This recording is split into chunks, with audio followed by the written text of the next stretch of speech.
Stonemeyer Games, and I meant to do a little experiment today. Um, a viewer who isn't always able to join in live, I think it was Blake, suggested this to me, suggested that I start the stream a little bit earlier than 10 o'clock Central Time. So right now it's around, it just turned 10, so it's 10 o'clock Central Time. He suggested that I started a little bit early and just kind of have a low-key countdown timer. So maybe I'm here, but maybe I'm still, checking my email for the last few minutes, not really interacting for a few minutes. Because he said that sometimes Facebook does not the stream doesn't pop up right away on your feed at the time that I start. So he said that sometimes there's a delay. Like I think he said he tuned in, he went on Facebook around 10 o'clock and nothing was there. And then it was a few minutes later that he saw the feed pop up. So I did like this idea. I like the idea of kind of starting a little bit early, a little bit low key, and then officially starting right at 10 o'clock.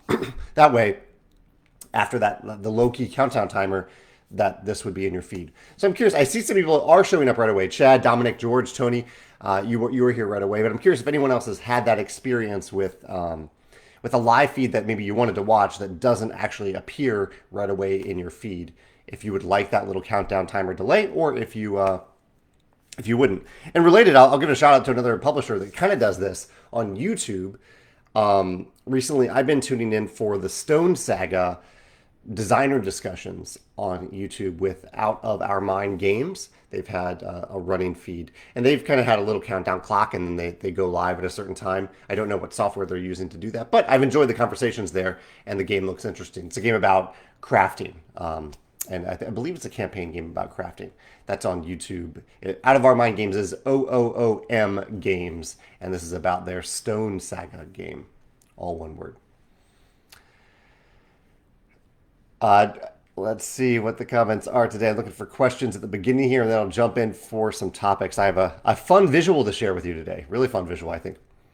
So a few people have mentioned that Andrew Bosley, an artist that we've worked with on Viticulture World and Tapestry, announced yesterday that he is building this really big world. He's calling it the Smoking Bones world. Might have some other names too, but that's the name that I associate with it. And he revealed that he is working with us, with Stonemeyer Games, to create a series of games in that world. That's all the information that we're sharing at this time. But Andrew and I talked about revealing at least that much information as a little tease to let you know something that is happening. And like all of our products, when we get a lot closer to having completed these products, we'll talk about them. But yeah, I'm excited for that collaboration. It's been going on for a while now, and I always love working with Andrew, and it's really neat to work with Andrew in a world that he created, because so far I've only worked with him on Viticulture World and Tapestry, which is its own world, but it also is any world that you want it to be. So yeah, I'm really excited about the collaboration.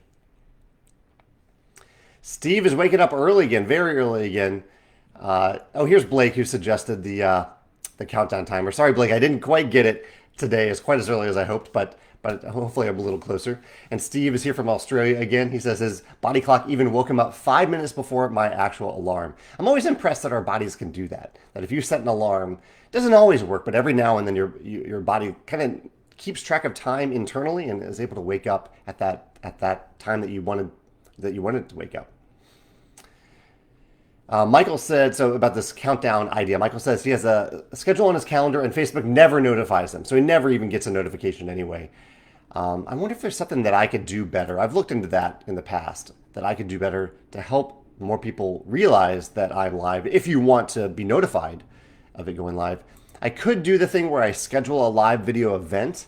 That might work, but it's a weekly thing, so I don't know. Facebook is giving me a lot more options today. Like I can open a poll today if I want to. I can look for a lot more comment moderation stuff right on my screen right now than is usually there. Interesting. So yeah, Tony says, it happens to me every week. I have a reminder on his phone and I refresh his Stonemeyer Games Facebook page over and over and over until I pop up. I appreciate that commitment, Tony. I'm sorry you have to go through that. But yeah, all this kind of reinforces maybe a little bit that I should try this. Although even if we tried the early countdown timer, that some of you still may not get any notification at all, which is unfortunate. So sorry about that. Chad says he doesn't have lag. And Carl's mentioning a little flash sale that we did. And Carl, yeah, I'll mention this real quick. Every year we send out a demographic survey at the end of the year, and we ask a bunch of questions to people who subscribe to our e-newsletter to ask them, so we can basically learn more information about you and how you are currently feeling about games and our games, so we can better serve you. And one of the things that we ask in that survey is, are there any Stonemaier games that you want to own, are curious to own, but haven't taken the plunge yet? You haven't bought it, you haven't been gifted it. And we asked for one specific game, like what's the number one game that you want to have from some of our games but you don't have yet. And I use that information every year to send out a flash sale survey, or not flash sale surveys, flash sale opportunity at different times of the year, but I did it a couple days ago. And I basically say like, okay, you said you really want to get viticulture. Here's an opportunity for you to get viticulture on sale, on a special sale. And I even had a little twist this year, something kind of like a money back guarantee, but not entirely a money back guarantee. Just so just something that we do every year. I'm mentioning it now in case you remember it later this year when you do get that notification for the demographic survey. We really do use that data, and we also try to reward you in the end with stuff like this. So thank you to anyone who filled out that demographic survey, and hopefully you got the notification if you answered the question about a game that you want. Hopefully you got that notification a few days ago. It's a little dark in my office today. Probably doesn't look, my lighting is pretty good here. I can barely see the notes that I have on the screen right now because it's so dark and rainy today in St. Louis. And Facebook's doing the scrolly thing, but I'll try to find what the latest comment is right now. Let's see. Steve says, what game are you the most proud of having designed? Oh, I could go so many directions with this, Steve. I mean, viticulture definitely is very close to my heart because that's the very first game that I designed that I also published, that we published. That's very close to my heart. There are games that were very challenging to design, like Charterstone. Charterstone was incredibly challenging to design, and so I'm proud that it ended up working out in the end. And in a way, with all these big games that I've designed, I'm a little proud that I was able to design a little micro game that actually worked and that I have fun with. I don't know if everyone does, but I have a lot of fun with Smitten. Little 18 card, 10-minute game. It's harder to do than I expected. And so I'm proud of that. I'm proud of all my games for different reasons. And, in the end, the goal is to bring you joy. And so if any of our games have brought you joy, then I'm proud of them for that reason as well. Blake says, was wondering if you were following along with Stone Saga. What are your initial thoughts? I'm still learning a lot about the game, Blake, but I'm enjoying these live plays from Out of Our Mind Games. And the crafting system reminds me a little bit of something that was done in Role Player Adventures, where you can kind of say, okay, I think these two things go together and might craft, like I have fire, I have a stick, that's probably going to make a torch. And the game seems to enable you to do that, to kind of, I don't know if it's an app or if you're using some sort of cipher in the game to say, I want to put this fire on the torch. We've seen that in unlock games as well. So it's not a completely new mechanism, but it's a neat mechanism. It feels more open and organic for creativity within the game. So I really like that. I don't know much else about the game, but I like that idea of crafting in the game. And I'm curious to learn more. Chris is asking about the new game called Lorcana. And Chris, I should clarify here. Lorcana, I don't think is a new version of Magic the Gathering. It is a collectible card game, but it isn't like a variant of Magic the Gathering. It's just its own collectible card game. As far as I know, I'm 99% sure of that. But yeah, Lorcana is coming out later this year, and I'm very curious to see what they do with it. I love the art. The art is charming. The art that I've seen so far. Chris shared a link here that I'm looking at right now. Yeah, I'm very curious to see what they do with it. Yeah, we'll see. We'll see. I'm certainly. I was actually just thinking about it yesterday. I was like, I don't know if I'll get into the collectible aspect of it at all, but I would love to play a game of it, and I'll buy a few packs and play a game. Maybe even draft it if I can, because that's how I love to play Magic. So Chad has a question about bird submissions, bird art. This is a big topic that I wanted to talk about today. One of the big reveals that I made this week, and this is a relatively recent idea, but I kind of checked with the Wingspan artist, I checked with Elizabeth, I checked with my team, our shareholders, and we all kind of decided that it would be a lot of fun to do, a fun way to celebrate all the art that people have created for fun for Wingspan. Just birds that, the birds that people love, and they create art for it, and they share it in the Wingspan Facebook group. We've decided to create a promo pack of cards where each card is an existing bird in Wingspan, but instead of using Anna and Natalia's art, we are going to use an illustration submitted to us by a fan of Wingspan. And Chad is an artist over here. Chad, it sounds like he's going to submit one. Chad says, do we have any submissions yet? We have a few submissions, but mostly so far we have a lot of people on a Google Doc saying, I want to submit for this bird. And please, for anyone watching along, if you look at that Google Doc, because there are two Google Docs, there's a form where you actually submit the bird, and there's a separate Google Doc where you can see all the different birds in Wingspan, and you can also see names next to them. Those aren't hard reservations. Anyone can edit that form. Anyone can type their name on it. So if you do see a bird that you really, really want to submit, and someone else also has their name there, you can add your name there too. It's really just kind of to communicate to other people that you are thinking about submitting a bird, or that you are hoping to submit a bird, a specific bird, to prevent overlap. The reason being that we are only going to pick one illustration for each bird. So if you do pick the same bird as somebody else, only one will be chosen. Also, while you can put your name down multiple times on the Google Doc, please, if you do that, indicate that you have done so, that you're writing down your name multiple times. Put that in the note itself, so that people know that that it's not as that you have options that you're considering. Again, it is not a hard reservation. The only thing that matters is your one and only form submission, because you can only submit one bird. Yeah. But I've gone into the details a little bit here, but I'm really, really excited about this. I love the creativity that has come out from Wingspan, and I hope to see artists of all ages submit their art, artists of all experiences, and artists of all mediums and styles too. I want to see some crazy styles of birds in here, because we can go wild with this. It can be whatever you want. There's a charitable aspect to it too. You can read the blog post on Monday if you want to see all the details. I'm happy to talk more about it if you want. But that reminds me, I want to show you the visual that I want to talk about today. I had Panda send me a sample pack of the vision-friendly cards that we've been working on. So these are packs of cards, of the original Wingspan cards, that are more vision-friendly. And I'm going to show them an example to you right now. So here is the original Wingspan bird card layout.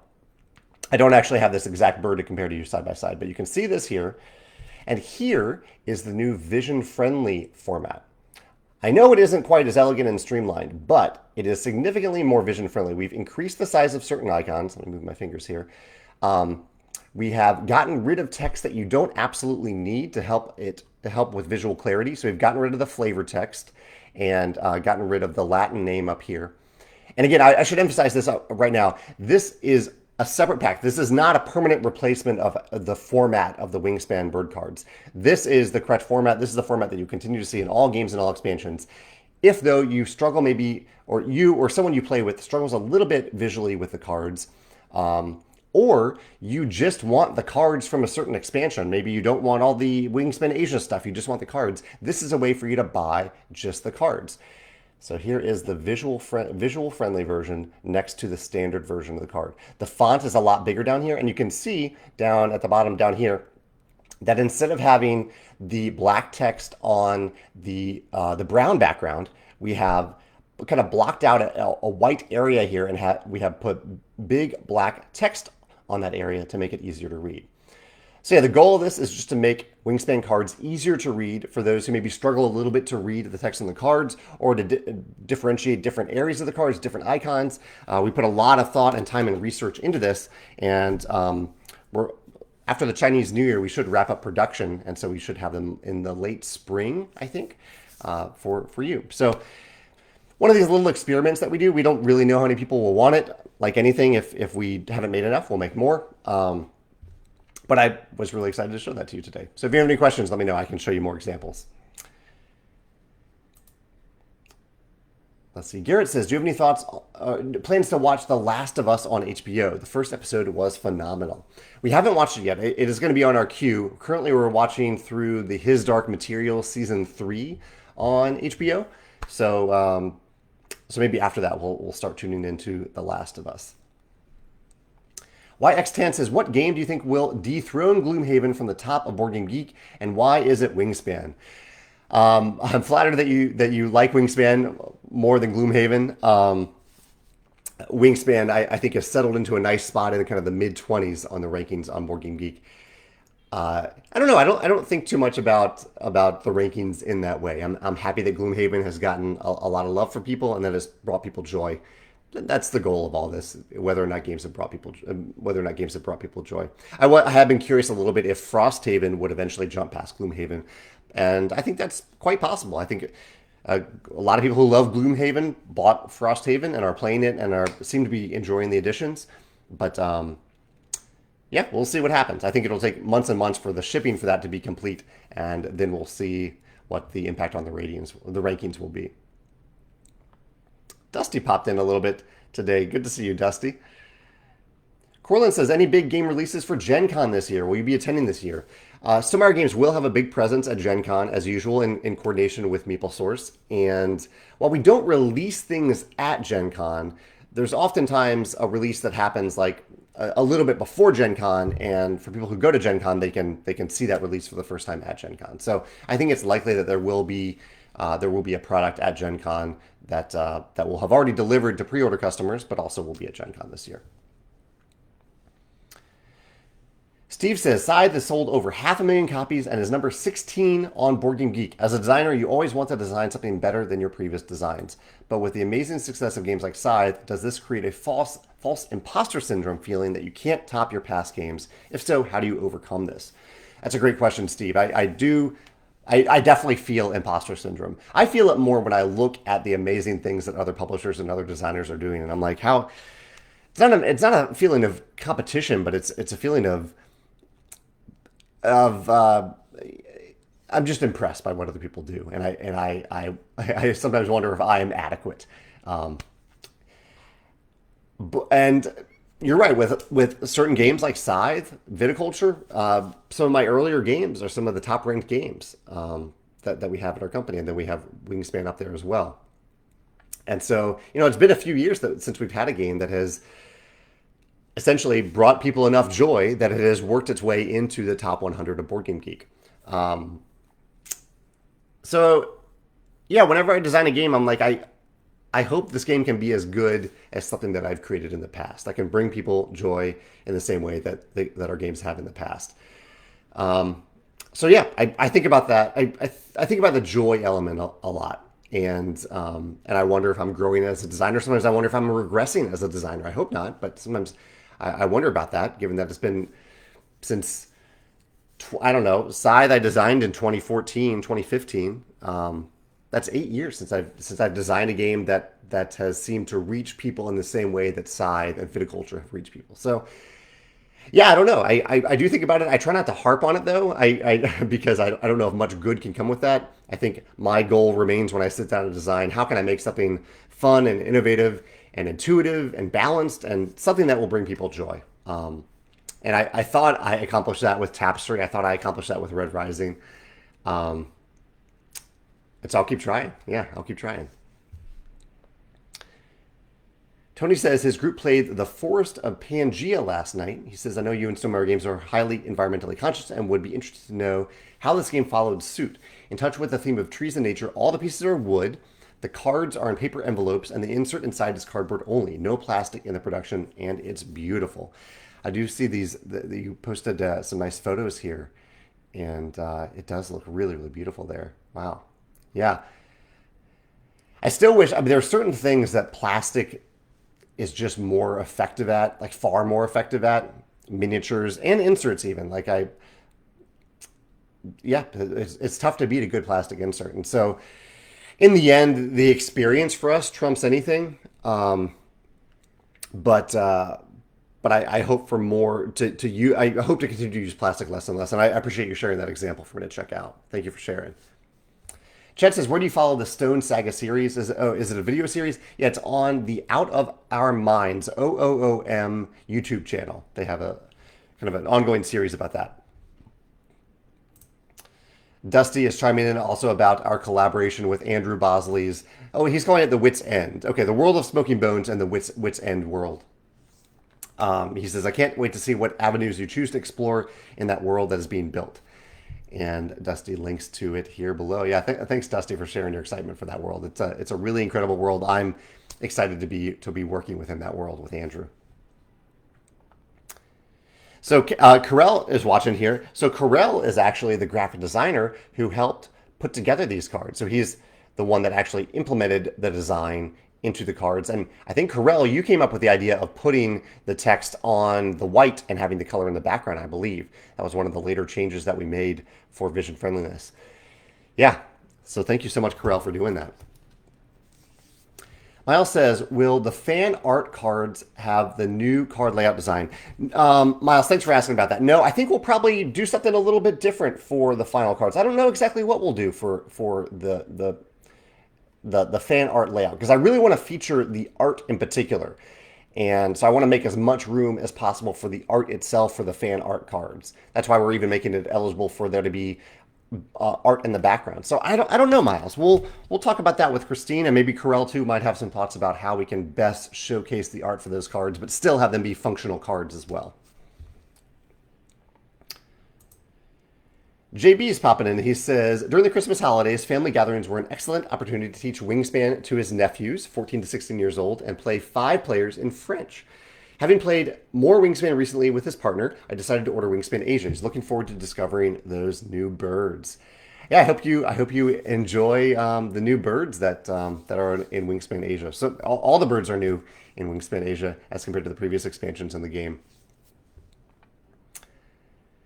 Todd says, any predictions on emerging mechanisms that will become popular and shift game design elements?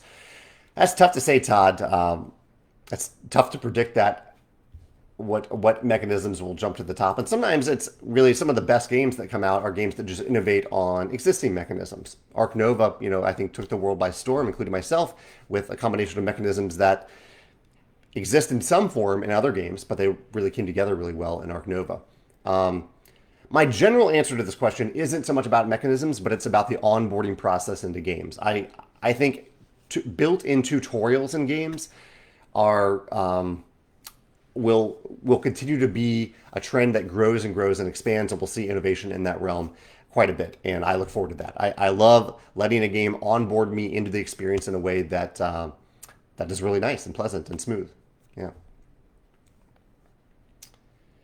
Mandy says she's excited to see my live chat with the Blood on the Clock Tower folks tonight. That is tonight. In Central Time, it is 5 o'clock Central Time. So I'll have like 30 minutes where I'm just going to have a chat with some of the Blood on the Clock Tower folks about starting and growing a business, which they are doing quite well, I believe. Mandy says it's currently her favorite game, and she says, I'm happy to know you had some influence on the creators. Have you played it? I have played Blood on the Clock Tower a few times on Discord and once in person. Yeah. I'm glad you're enjoying the game. It's quite an innovative, large group social deduction game. Craig says he's a champion on the US store and he's moving back to Australia soon. Do I need to cancel my champion subscription and resubscribe to it in the Australia store? Thanks for asking about that, Craig. I would recommend reaching out to Joe to see exactly what he wants to do with that. I would not recommend that you actually cancel anything. He might ask you to in the end, but we'll be able to transfer the subscription. Basically, we will end up probably canceling your US store champion membership and just starting a new one on the Australia store. But we don't want you to pay anything extra, and canceling sometimes can throw things.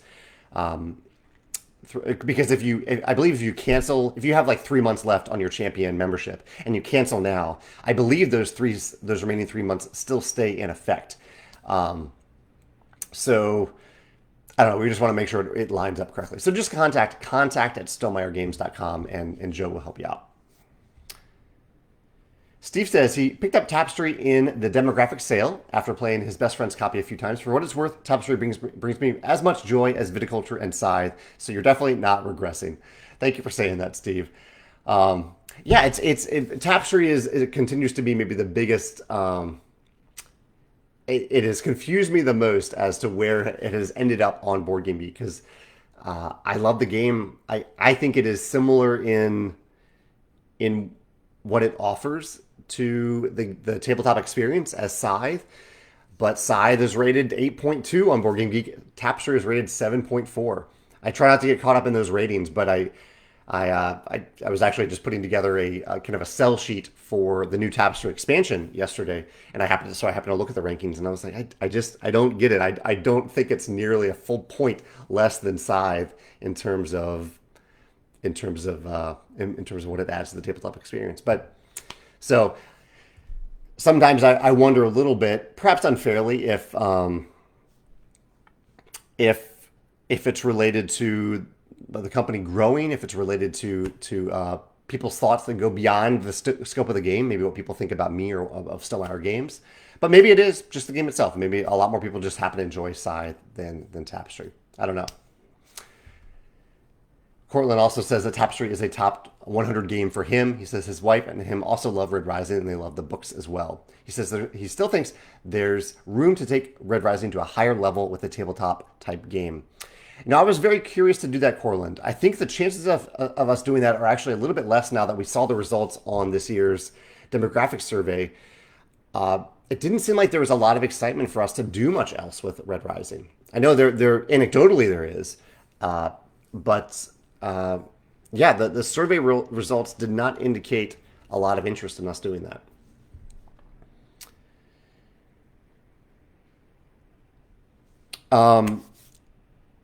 Yeah, topics today. I haven't really looked at my notes today. I wanted to mention some chocolate things that I've tried recently that blew my mind. Two things that I did not know existed, and now that I know that they do, I need to stay away from them. Otherwise, I'll eat them all the time. One, I posted on Instagram today, which was we ate a crepe cake this past weekend. It was multiple layers. I think around like 20 layers of crepe and icing and ganache, one layer after another. And Megan and I each had a slice. We chose the Nutella flavor. And this was from La Patisserie Choquette. And it was amazing. It was so good. I'd never thought about turning a crepe into a cake. So good. And then yesterday, Megan's parents recently sent me some chocolates from Andre's Chocolate in Kansas City. And one of the things in the package was something I didn't really know what it was until I bit into it yesterday, because it was kind of it was a small cake shape covered in chocolate. And it turned out to be pecan pie covered in chocolate. So it was a slice of pecan pie, kind of with the crust on the top and the bottom instead of only on the bottom, and surrounded in chocolate, like dipped in chocolate. And I never knew that I wanted that, but now I do all the time because it was so good. It was very sweet and sugary. I kind of had the jitters after eating it. Fortunately, it was only a small slice. But yeah, pecan pie dipped in chocolate. Who thought of that? It was amazing. Those are my chocolates of the day. I also have a question. I see a question from Kevin. Kevin, I'll get to that in 1 second. I wanted to ask you all this question real quick because yesterday I discovered that there's a video series on the Board Game Revolution YouTube channel called One Good Turn. And I saw that and I was like, that is a really, really clever idea. The idea is that they're little videos, short videos. Some of them are a little longer, but most of them I think are around 5, 10, maybe 15 minutes, where all they do is show you a single turn in the game. And it's a kind of a planned turn. It isn't a random turn. It's a planned stage turn to show you what a good turn in the game looks like. And I thought this was really clever. And I made a note of it because it's something that I might want to do for our games as well, to show you. So it's not a full gameplay video. You don't have to spend an hour watching a full gameplay video. You can just sit down and watch like 5 to 10 minutes of a single turn of the game to see what a turn of a game looks like. And I'm curious if you all are interested in that. If you think it's worth me testing out what that might look like. My tech setup is a little limited. I'm using a camera attached to a desktop monitor right now, so I might do it in the Rolling Realm style, where I just point the camera down at my desk and have the turn set up on the table itself. Won't be very high tech, but you'll actually get to see the pieces moving around on the table. So I don't know. I'm intrigued by that concept of like little mini gameplay videos that just focus on a single turn. And maybe I talk a little bit more in detail than just saying, okay, move the cube over here, I do this. I explain a little bit more of the rules as I'm doing it. Let me know if that might be helpful for you if you want to learn about one of our games that you don't already know about. All right, let's go back to Kevin's comment. He says, have I put any more thought into a Stonemaier collection badge for owning all the games or certain games, or a way to mark on our champion account what games and expansions we own? I thought you were asked about it last year, but haven't been asked since then. Yeah, Kevin, I have thought about this. I don't know exactly how to do it. or how to best represent that. There is the Discord server now where people I think are able to kind of share on their profile which games they own. Um, we haven't found a way to do it on our web store. I did talk to our web developer about that of having a way on the web store kind of remembering what you've already bought, what you've already owned, and I don't think there's a great way to do it on the web store. I think one way to do it. Oh, and also I think when I mentioned it, people mentioned that there you can essentially do it in the Board Game Geek app. It isn't champion specific, but you can mark what games you own in the Board Game Geek app. But we also have our new scoring app, the Stonemaier Games scoring app. And while it doesn't let you exactly save the games that you own, that is a functionality I think we'll add at some point.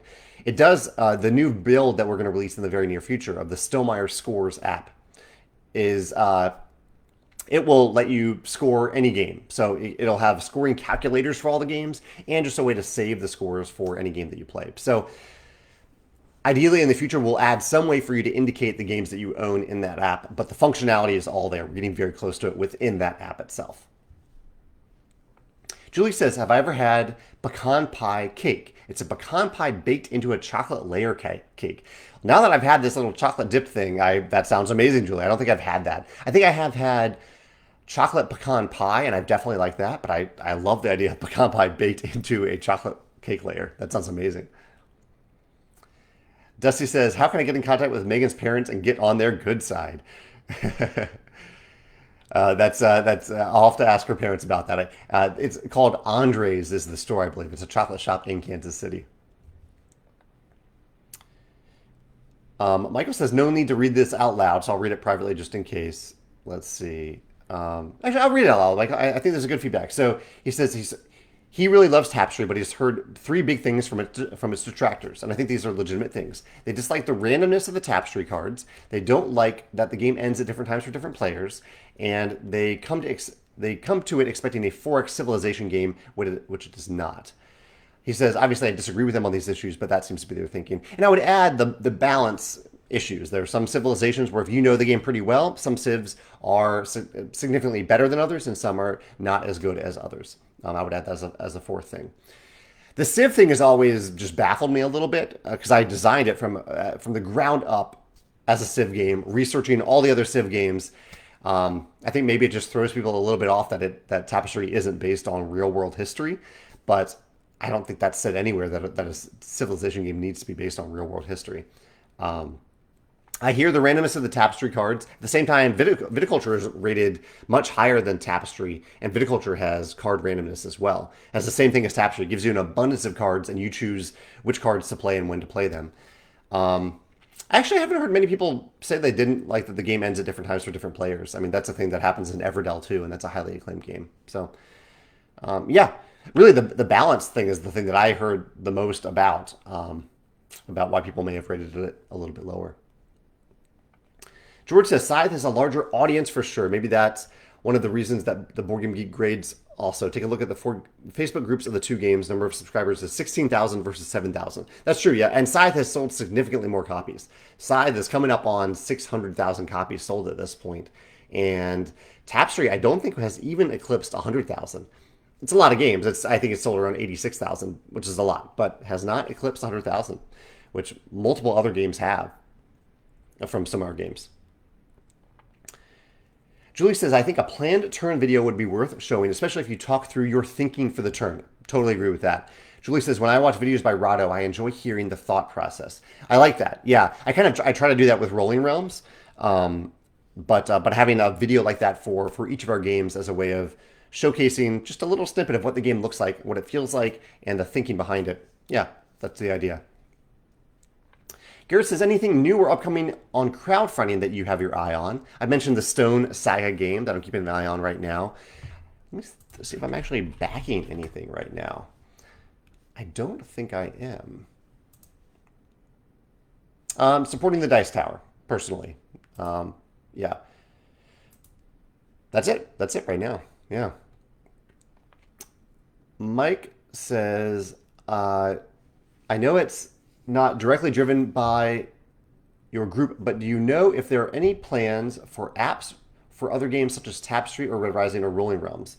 Scythe and Wingspan are beyond addictive. So I think, Mike, you're talking about full AI digital versions of our games. There is one in the works for Tapestry that has been in the works for a long time. Red Rising, we actually don't have the digital rights to, so I can't make it. I can't make a digital game for Tapestry, or for Red Rising, unfortunately. Rolling Realms, there is one in the works, and I believe on the Steam store you can subscribe to be notified when the game launches. That is in the works. I don't have a lot of contact with that developer. He doesn't. I think he even put it on the Steam store for that purpose and didn't tell me. So I'm trying to work on that communication a little bit to stay in the loop, but I think that is in the works. Steve says, do you plan to design games as long as you live? I hope so. Yeah, I don't know if I'll be designing games for the purpose of publishing them for as long as I live, but it is a wonderful creative outlet for me. It really scratches that itch for me. My other creative outlet for a while was writing fiction, and so someday I would love to return to that. And I found that it's tough to do both. I don't think I really have I'm kind of fully committed in terms of my creative brain space to game design right now. But someday I'd love to balance that a little bit better and go a little bit back to writing. Chad says he tries not to get caught up in the Board Game Geek ratings. The vote amount versus the amount of voters is kind of oddly calculated. You've got a game like Gloomhaven, which I'm sure is good, but the type of gamers that would play it probably give it a high rating. That's fair. While a game like Wingspan, which has around 20,000 more votes, is rated lower, even though a huge chunk of players probably didn't vote. I think the ratio of gamers to voters is higher for a game like Gloomhaven. I hope people realize this. Have you noticed something similar with the Board Game Geek rating? I have, yeah. I mean, I think part of it is, and this is just part, like, we are all biased in different ways, right? I have an article last year about even reviewer bias. I don't think we can expect anyone to be completely unbiased. It's hard to separate all the different factors that bias us. Like, you can love a game, but maybe not love the art, and that might bias your opinion. You might love a game, and you don't like the something about that company, and that might bias your opinion as well. There's so many different things that can add to that bias. And I think part of this is selection bias. I think in general, well, at least for me, I'll speak for me, I tend to play games that I think I might enjoy. And I tend to not play games that I don't think I'll enjoy. So my selection bias means that for any game that I play, there is a greater chance that that game will have a higher rating than all the games that I choose not to play and not to rate. I think the thing that throws me the most on Board Game Geek, and fortunately, I don't think in the end, if a game gets enough votes and plays, that it doesn't impact the rating in the end. But it kind of baffles me that you can rate games without playing them. And I don't think there's any way to change this. There's really no way to like prove that you've played a game, nor should you have to prove that you've played a game to rate it. But I really wish people wouldn't rate games until they've played them. And this goes for both sides, because there are people that rate games that they haven't played for whatever reason. There are games that there are people who rate games 10 to balance out those ones. I don't rate a game until I've played it, because I am showing my indication for how much I enjoy my play of that game. So that is I think a human driven thing, something that we have control over as gamers who use Board Game Geek. We can choose not to rate games until we actually play the games, and I would hope more people would do that. George and Dusty have some thoughts about Tapestry. George says, the best balance that those Citadels will ever have will be the initial release ones from 2019. The first way you've designed them were perfect. I wish that were true, George. I appreciate you sharing that.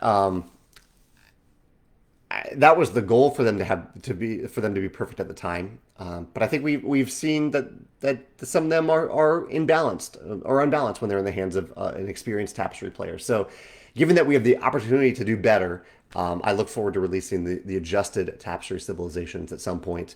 Maybe this year, hopefully later this year. We'll see if we get to it.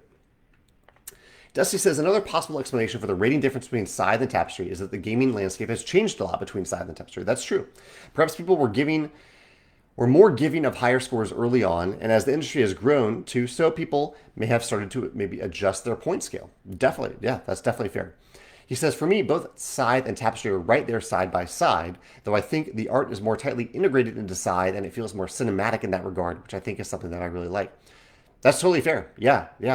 I think those are both excellent points, Dusty. I'm sure even myself, like not on purpose, but I'm sure my rating scale has changed over time as well. Miles says, have I checked out the The Andromeda's Edge, which is the space follow-up to Dwellings of Eldervale.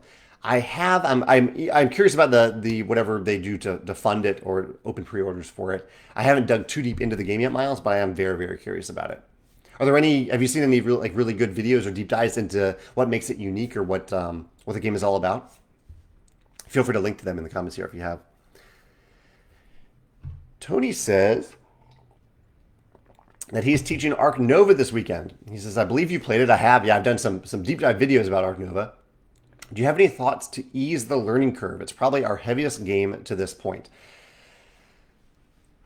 My teaching style, Tony, is to have players start taking turns and to walk them through the first turn of the game. So I would recommend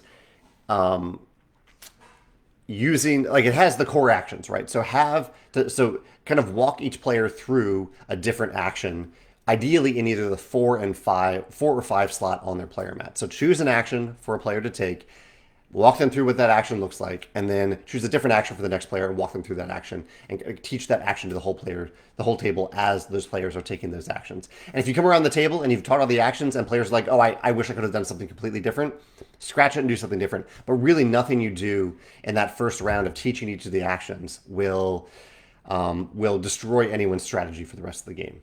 Not even close. So, and one other thing too, the game does ask you to make a decision before the game begins. Don't ask players to do that if they're learning the game. So instead, just deal. I don't know. The game asks you to deal 8 cards to each player, and they have to select 4. I believe that's the number. It might be 10 and 5, but I think it's 8 and 4. What is a better way to do that? You could deal all 8 and have them later on select the 4. You could also just deal 4 to each player and maybe give them a bonus draw at a certain point a few turns later. There's got to be some way to better onboard that for players to make that decision if they don't understand the game yet. You can also deal all 8 to them and just suggest that they pick cards that share icons, that share continent icons, the tags. Let me run through some quick topics real quick. Well, actually, no, I'll focus on you all. You all are asking questions here. I'll get back to my topics in a minute. I'll ask a few more questions real quick. Steve says, what was your life like before you became a board game designer? How long were you designing games before you had a game published? I've been designing games since I was around 7 or 8 years old. So I'm 42 now. I've been designing games pretty much my whole life. Before I was a game designer, or before I was working for Stonemaier Games full time, I worked as the director of operations at a facility on a college campus here in St. Louis. And then before that, I worked in project management for a company that did project management for medical textbooks. And before that, I went to college at Washington University here in St. Louis. Chad says, have I been following the D&D OGL news? Yes, this came up last week. I commented on it very briefly. He says, it sounds really scary on the business side. I'm sure the backlash from the community is eye-opening to publishers. It is, yeah. I heard that they did respond and apologize to it a little bit, but that a lot of damage may have already been done. And it's... I think it's always a very tricky thing when you have a lot of people creating really, really cool things for your products, and then you try to retroactively to kind of restrict that creativity. And I think that can be really disheartening for people who care passionately about a world or about a brand. It's unfortunate, and I'm sure that Wizards of the Coast did not rush out the announcement, but I think maybe they could have tested it a little bit more to see how people would have responded to it.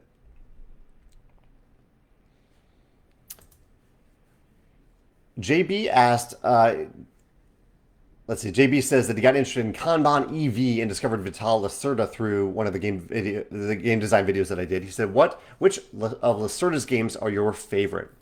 What is my favorite Lacerda game? I think the sort of game that I would be most likely to play again would be Kanban. I haven't played Kanban EV, but it would be either the original Kanban or I would try Kanban EV just to try something new. Yeah. Gerald says, board game sales went up during lockdowns. Has it gone back down to normal since the reopening of society? It has gone, sales have gone down, but I don't think it's due to society opening back up. I think it's due to higher freight shipping costs and due to inflation and due to the recession. think those are the factors that are much more tied to it. Chad says, he says he feels like his comments have been on the negative side. Oh, here we go. Thank you, Miles, for sharing that video. Miles shared a video about Andromeda's Edge versus Dwellings of Eldervale. Okay, Chad says, what has brought me joy this week? Well, those chocolate treats definitely brought me joy. Let me see if there's anything related to Stonemaier Games that has brought me joy. I played a game called Wild Tales this past weekend with Megan, a little cooperative game from Button Shy Games. That brought me joy. That was a fun game to play. I filmed a video on that. Also had fun playing a game on Board Game Arena called Valhalla last week that I hadn't played before, and had a lot of fun with that too. Like, that was a really neat game. It's a little bit like Libertalia, maybe a lighter version of Libertalia. That's on Board Game Arena right now. I don't think this game has gotten much press, but I think it's definitely worth trying if you like Libertalia. And I also had a lot of fun game or round of disc golf this past weekend. We had 11 people in our group, and we're all tabletop gamers who also love disc golf. And so we decided, and we were playing in a course that was heavily wooded, where it's very easy to hit a tree and go way off into nowhere. And so we decided to play doubles. And I brought along a bag of paired meeples. So like 2 red meeples, 2 yellow meeples, 2 green meeples. And we all drew a meeple out of the bag and had a random pairing, kind of Survivor style, to see what our partner would be for the round. And I thought it was a lot of fun. Miles was there too. Miles, did you like that approach to pairing doubles, doing it completely randomly? I had a lot of fun with it, especially for a bigger group in a wooded area like that. Dustin says, this live is provoking me to actually rate games on Board Game Geek. I referenced the ratings and read comments, but I rarely have contributed. I wonder how many people will do the same. Probably quite a few, Dustin. And I'm glad you said that. Yeah, I highly encourage anyone, if you've played a game and you're able to rate it on a 1 to 10 scale, feel free to do so. It can really help, I think, show people what other people think about games, because a lot of people just do look at the rankings and the ratings. Oh, Garrett says that Tim Schwan has a few Andromeda Edge videos as well. I don't know how I've missed those. I definitely subscribe to his channel, and so yeah. Oh, I have seen this. I've seen a video on Andromeda's Edge, but I haven't seen this particular one. Yeah, awesome. Thank you for that reference. Tim says, the Dice Tower folks recently mentioned the textured capital boards and slightly gummy pieces used in Tapestry as a possible solution for the Guild of Merchant Explorers problem of sliding cubes. Such a small but important component decision. Yeah, I've never heard Tapestry pieces described as gummy before, but I can see what you're saying. And we do use the frosted coating on the boards to help add a little bit of... what's the word? Not texture. What is texture? Not tension, but grip. Grip? What's the word I'm thinking of? When you want something to friction? Friction? Yeah, maybe friction. Yeah, it does help. I've never had that. I haven't had that problem with the Guild of Merchant Explorers, but I can see if you bump the table, that would be a problem. But bumping the table is a problem in any game, I think. Things are going to go someplace. Nancy Jane says that she played Flamecraft for the first time last week. Their player aid system, the design choices made it very easy to learn. I agree. It was a very easy to learn game. Dusty mentions that Arc Nova has a quick start guide on their website. Thank you, Dusty. I had forgotten they had that, but yeah, that's a great recommendation. Gerald says, Manchester United is up for sale. Have you considered putting Stonemaier Games up as collateral to buy Manchester United for $6 million? $6 billion, not $6 million, $6 billion. I do like Man U, although I'm more of a Wrexham man myself now. That Wrexham TV show really got me into Wrexham. Elizabeth says there seems to be a rise of young versions of popular games. As a special education teacher for preschool kids, I love adapting games for her age group. That's wonderful that you do that. Is there any chance that Wingspan might fall into that group like a My Little Wingspan?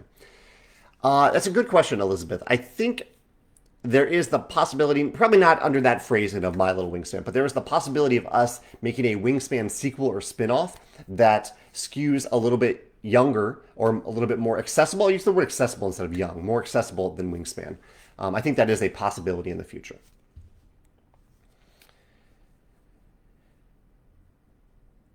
Let's see. Angelo says, was Wingspan Asia 1 to 2 player created because you got the feedback that base Wingspan 1 to 2 player was weak? No, I actually did. I think Wingspan at 1 and 2 players works fantastically well, both the solo mode and the 2-player mode. We saw it more as an opportunity to get people into the world of Wingspan if they only play two players and they hadn't played Wingspan yet, if they primarily only have one gaming partner, that they could buy Wingspan Asia for 1 to 2 players. And I think actually it might have even started with the flock mode where we started to think about. I can't even remember which one came first at this point, but I think we were talking about expanding Wingspan up to 6 or 7 players because that is something that people asked for. They wanted higher player counts on Wingspan, and we figured, okay, if we're including the player components for a 6th and 7th player, why not make this expansion playable out of the box for 1 to 2 players since we have 1 to 2 extra components in there? So no, it wasn't a. I'm sure maybe there are people out there that feel that way, but I love Wingspan to 2 players. I think we've gotten a lot of good feedback at Wingspan about Wingspan for 1 to 2 players. That reminds me, though, while we're talking about Board Game Geek rankings, if you have played Wingspan Asia, feel free to rate it on Board Game Geek because it is also a standalone game on Board Game Geek as well as an expansion. So it applies to the Board Game Geek rankings. Expansions aren't typically ranked on Board Game Geek, but a game that is also an expansion does apply to those rankings.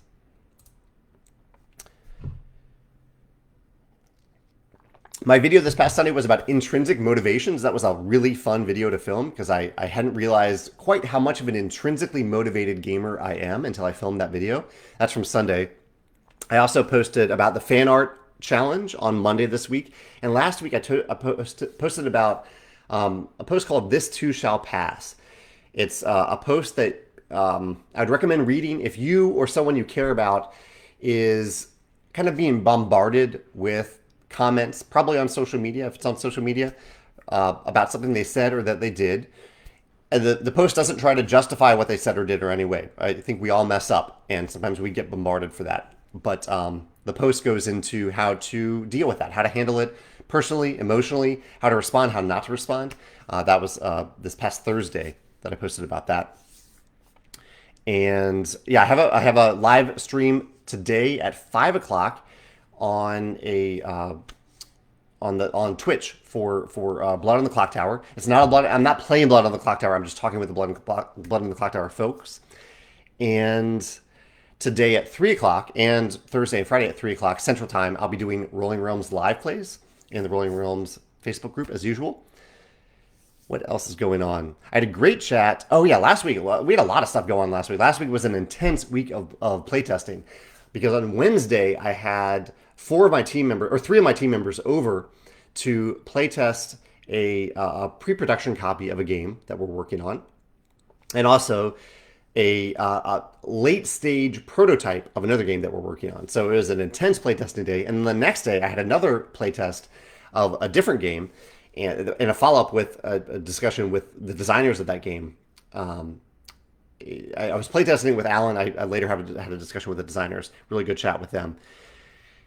And also been going through some art samples for some games. A lot of stuff. Reviewing, pre-production copies, art samples, looking at the mock-up of a new game that we're working on that's in the graphic design stage right now. Yeah, a lot of fun things happening behind the scenes that I look forward to showing you. And some of those things that I just talked about, you might be seeing a little bit sooner than you might normally expect. So keep an eye on our e-newsletter in the fairly near future.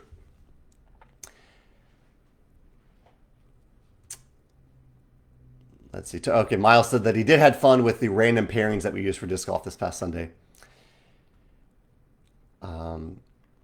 Let's see. Garrett says, I noticed that the second printing of the Wingspan nesting box was fulfilled by Miniature Market. Will they be fulfilling future projects for similar games? They will. Yeah. We are moving our U.S. fulfillment from Greater Than Games over to Miniature Market. Not the store Miniature Market, but the fulfillment center that Miniature Market has. They have a huge warehouse, huge fulfillment center, and for various decisions, or reasons that we think that they are well equipped to handle the level of and the quantity of games and products that we make and ship at this point. So yeah, hopefully they did a good job of it. The nesting box is a little bit easier for anyone to ship because it's prepackaged. All they have to do is put a label on it and get it out the door. Topher says, curious if you and others in the chat change their ratings over time. That's a good question, Topher, for anyone who wants to answer this. I do occasionally change my ratings, and I almost try to remind myself, if I'm playing a game that I typically I only try to change it for the better. If I play a game and I find that I enjoyed it more than the previous time that I played it, I might go revisit my rating, or I try to remind myself to do that. This has happened a few times where I've increased the rating for a game where my initial impression wasn't great, and then I played it again. I was like, no, this is actually a really, really good game. Actually, speaking of which, well, not speaking of which necessarily, but Citadels is a game that I have not played in a long time. I'm kind of hoping to get it to game night tonight because I don't know, it's been on my shelf and I just have not played it in ages. Look how old this box is. It's an ancient box. So I'm curious if it holds up. Have any of you played Citadels in a while? This copy even has sleeve cards. This is great. Yeah, I'm hoping to give that a try tonight if people are up for it at game night. Gerald says traction. Traction is kind of the word I was looking for. I think friction or traction were the words I was looking for. Yeah. JB says, what did you like the most in Kanban? Did you or will you play Weather Machine? I probably won't play Weather Machine, JB. Typically, I will say this. I'll play pretty much any game once. But as I mentioned earlier, I gravitate towards spending time on games that I think I am inclined to like. And as much as I admire Vitalis Sorter's designs, his style of design just doesn't resonate with me as a gamer. So I probably won't play Weather Machine. As for what I liked the most about Kanban, it's been a long time since I played it. But I remember liking the little mini games that were happening. And I thought each mini game was pretty easy to understand. And so that's why I think I might return to it someday if I return to a Vitalis Sorter game. Yeah. I am happy, though, JB, that you really seem to click with his games. That's wonderful that one of my videos introduced you to a designer that you really enjoy. Chad says, after watching your intrinsically motivated games video, I found that I leaned that way as well. Have you considered any ways that you can design for this type of player? Yeah, that's what that video was all about, Chad. Like kind of me reminding myself these are things that games do to enable players to be intrinsically motivated. So yeah, that was what that video was all about, and kind of me just refreshing myself of these are the things that I can do as a designer. These are the tools that I have if I want to let intrinsically motivated players have a sense of freedom and fun in the games that I've designed, or that I will design, that I am designing. Yeah. Julie says that she has played Citadels in the past year and a few times over the past year and still enjoy it. That's great. That is encouraging. I need to refresh myself on the rules a little bit, but I don't remember them being all that complicated. Steve says, I noticed that Scythe has 195 user files on BoardGameGeek. Rolling Realms says over 150 fan-made realms. These are incredible numbers. They are. I totally agree. What is it like to have design games that inspire so much creativity in others? It must make you feel pretty chuffed as a designer. It does. I mean, I love that. I love that. This ties to the D&D OGL thing. That I love that people have had that sense of freedom of creating content for our games and sharing it openly. I want them to be able to share that openly. I don't necessarily want them to sell it, because I think that gets into another tricky area of selling content that looks exactly like the content in our games. But that's another tricky area. But creating for fun, sharing for free for anyone to print and try it out on their own. I love that. I'm honored by that. I'm flattered by that. Absolutely. Josh says he didn't get the live notification this time. I believe, Josh, that I read a blog post from you this morning about your experiences at a castle, at a gaming castle. If I'm making the dots correctly here, that looks incredible. Bruce says, am I going to Dice Tower West in Vegas this March? I'm not, but I will be at Geekway to the West in St. Louis in May of this year. I'm eager for that sign up to go live. When is that going live? Let's look up. Geekway to the West. When do signups go live? They go live. When do they go live? It's in 119 days. Open registration begins on January 20th. Okay, so very soon, just 2 days from now. January 20th is when you can start to sign up for Geekway to the West. I can't wait for that.